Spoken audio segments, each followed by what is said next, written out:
नमस्कार, आप देख रहे हैं मीडिया हलचल। मैं हूं आपके साथ पूजा यादव। उत्तर प्रदेश में होने वाले विधानसभा चुनाव को लेकर मुकाबला बीजेपी और समाजवादी पार्टी के बीच में बड़ा ही जबरदस्त होने जा रहा है। लेकिन सबसे खास बात यह है कि समाजवादी पार्टी लगातार भाजपा के खिलाफ में एक चक्रव्यूह तैयार कर रही है। यह चक्रव्यूह है उन मुद्दों का जिनमें भाजपा को फंसाकर समाजवादी पार्टी इस दौड़ में आगे निकल जाना चाहती है, क्योंकि हकीकत तो अभी तक की ये है कि तमाम सर्वे ये बता रहे हैं कि भाजपा अब भी रेस में आगे चल रही है। लेकिन ये राजनीति की जो रेस रहती है, इसमें कब कौन आगे कब कौन पीछे, इस बात का अंदाजा कम ही लग पाता है, क्योंकि यहाँ पर कब किसकी स्पीड बहुत हाई फाई हो जाएगी ये तो आने वाला समय ही बताता है। पिछले कुछ चुनाव तो इस बात का एग्जाम्पल है, क्योंकि अभी की अगर बात करते हैं तो आपने देखा कि मुकाबला भले बड़ा जबरदस्त चल रहा है।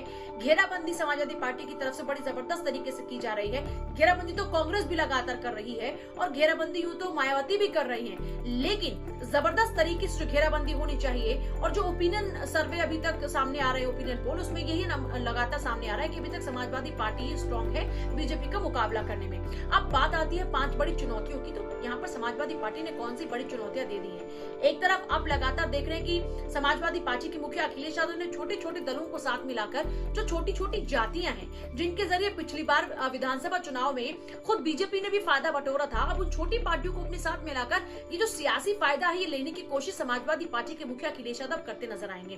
दूसरी बात यह है कि चाहे आप काशी विश्वनाथ कॉरिडोर की बात कर लीजिए या फिर आप पूर्वांचल एक्सप्रेसवे की बात कर लीजिए, जितने भी विकास कार्यों का गुणगान फिलहाल बीजेपी कर रही है और जबरदस्त तरीके से उसका प्रचार प्रसार भी किया जा रहा है और जनता के बीच में जो मैसेज कन्वे किया जा रहा है कि जो भी विकास कार्य हुए हैं वो सिर्फ और सिर्फ बीजेपी सरकार में हुए, इसके अलावा पिछली सरकारों ने सिर्फ और सिर्फ लूटने खसोटने का काम किया है, क्योंकि वो एक जाति विशेष के लिए काम करते रहे। लेकिन वहीं समाजवादी पार्टी के मुखिया लगातार, ये उनकी मजबूरी कह लीजिए या फिर सिचुएशन ऐसी है ये कह लीजिए कि उनको दावा उन तमाम अपने विकास कार्यों पर करना पड़ रहा है जिनको बीजेपी अपना बता रही है, उन्हीं कामों को समाजवादी पार्टी के मुखिया अपना बता रहे हैं। अब आप चाहे पूर्वांचल एक्सप्रेसवे की बात कर लीजिए, पूर्वांचल एक्सप्रेसवे पर भी अखिलेश यादव ने अपना दावा ठोक दिया। इसके अलावा तमाम विकास कार्यों के ऊपर ये बता रहे हैं समाजवादी पार्टी के मुखिया कि इसका जो पूरा रोड मैप है वो उनके सरकार में तैयार कर लिया गया।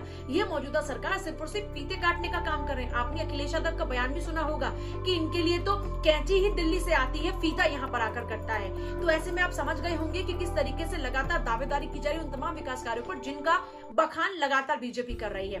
तो एक तो ये चुनौती लगातार बीजेपी के समक्ष समाजवादी पार्टी की ओर से रखी जा रही है। इसके अलावा आप कोई भी मुद्दा देख लीजिए, उस तमाम मुद्दों को लपक लेती है समाजवादी पार्टी और उन मुद्दों को लेकर घेराबंदी भी शुरू कर देती है। अब हाल ही में आप चाहे अजय मिश्रा की बात कर लीजिए, केंद्रीय गृह राज्य मंत्री का जो लगातार वीडियो वायरल हो रहा है उसको लेकर भी घेराबंदी की जा रही है। उसी तरफ जो गणित बिठाया जा रहा है उस गणित के तहत भी यही कोशिश की जा रही है कि इस गणित में बाकी तौर पर अगर देखा जाए तो यहाँ पर बीजेपी को कमजोर कर दिया जाए। आप देखिए ब्राह्मणों को साथ लाने की कोशिश की जा रही है, जो उनका अपना कोर वोट बैंक है समाजवादी पार्टी का, मुस्लिम और यादव, जो एमवाई फैक्टर है उसको भी स्ट्रॉन्ग करने की कोशिश की जा रही है।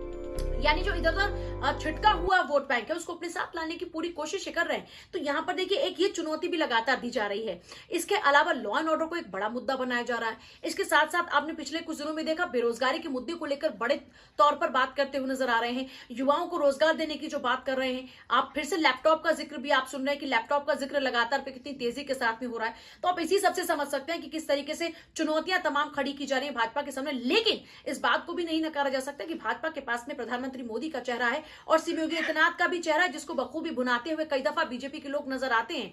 यहां तक कि आपने ये भी देखा कि सीएम योगी का जो अपना वक्तव्य रहता है या जो फिलहाल जो बीजेपी का अपना एजेंडा चल रहा है, उस एजेंडे के तहत लगातार अगर बीजेपी आगे बढ़ती है तो जाहिर सी बात है पिछले कुछ चुनावों को देखते हैं तो वहां पर बीजेपी को हमेशा फायदा मिला है। ऐसे में बीजेपी को फिर से उम्मीद है कि उन तमाम एजेंडा के तहत इस बार भी फायदा जरूर मिलेगा। तो कुल मिलाकर देखा जाए तो यह कहा जा सकता है कि उत्तर प्रदेश के आने वाले विधानसभा चुनाव में बड़ी जबरदस्त टक्कर होगी।